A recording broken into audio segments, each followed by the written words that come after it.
It's really it's a drink from the grail of good tidings. I've never really done any songwriting. So I'm Graven.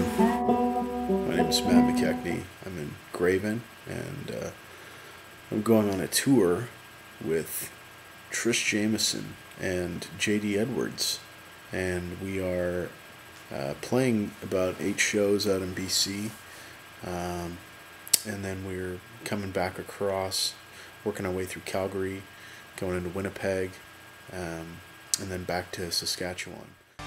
I guess Graven is sort of 2 words merged together, gravity and heaven, and sort of being stuck somewhere between the two. And it perfectly describes my approach to music, I think. A little bit chaotic and uncertain and unsteady. And a lot of different people have been a part of Graven over the years, but I wouldn't have it any other way. I love that. I love the collaborative, collective approach to doing music, and it's awesome. But I guess the one constant, the one thing I know that it's going to be the same is me, so I'll always be Graven. You do realize that I make my own show called The Matt Show, and I film from this angle sometimes in my apartment. So people are going to think I'm making this myself. Your soul never looks so fine, but I gotta go. Never forget your face. Only. I think the key is as the machines grind away outside. Feels kind of like a Weaker Than song. Let's go tape some notes to the heavy machines. As Graven, I have 4 albums already. The first one I did in 1999, 2000, and it was just in my basement with an 8-track, and it's pretty much unavailable.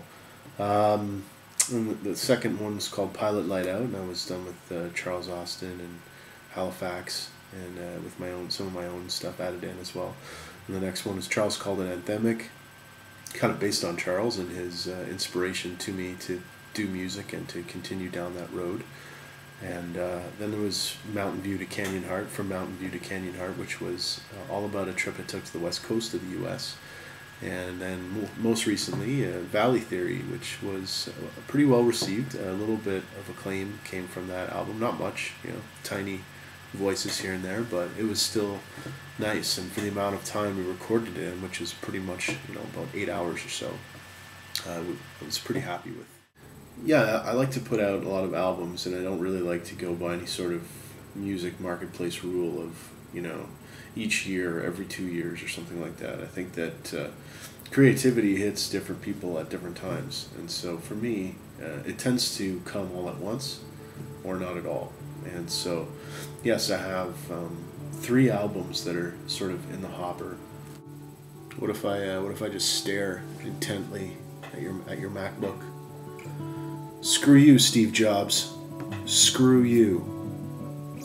The first one, that'll probably be out earliest, is it's a kind of a folk, old country type of sound with just acoustic guitar, some harmonica, banjo, and slide guitar. And I played that stuff with my 2 friends from Kingston, Brendan Lorimer and Ben Gressick.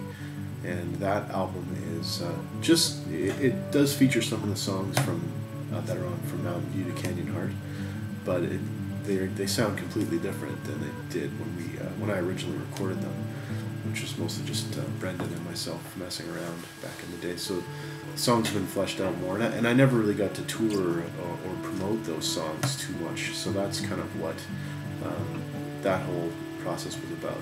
And that album should be out sometime in the spring. Sometimes I just like to.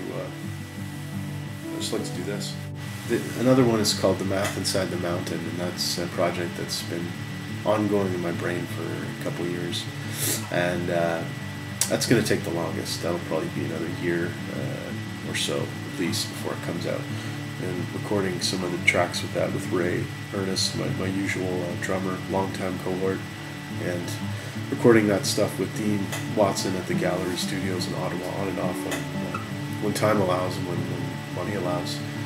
And so that's kind of a concept record all about the status of the music industry, and, the whole idea what it really means to quote unquote make it, or whatever that means, to people, and just some of the hardworking musician kind of characters that are out there that you see in bars and in dark places who've given a lot of time and effort, and not much has come out of it. And the third one is called Zenith the Meadow, and it's an idea that's been in my brain for a while, and it's sort of a conglomeration of different songs that I've had done for a while, or I've had parts of them done for a while. Some of them recorded in St. Catharines when I lived there on my old beastly computer, and other ones were recorded in Coburg or different mobile setups that I had with Ray, and it's mostly myself and Ray, and then a little bit with Tyrone Warner on some tracks, and it's really a very much a concept record of follows the character of a man who loses his young daughters in a tragic car accident, and so sort of going through the process of that. And I've never been through anything as tragic as that, or as close to being tragic as that, and being a writer too, I wanted to do something totally different and very creative, and get inside the headspace of someone very different than myself. And so yeah, I'm going to be happy with it no matter how it's received. Gotta hand it to you, Victor. Really warm day. Yeah, I've never done anything like this. I've toured a little bit,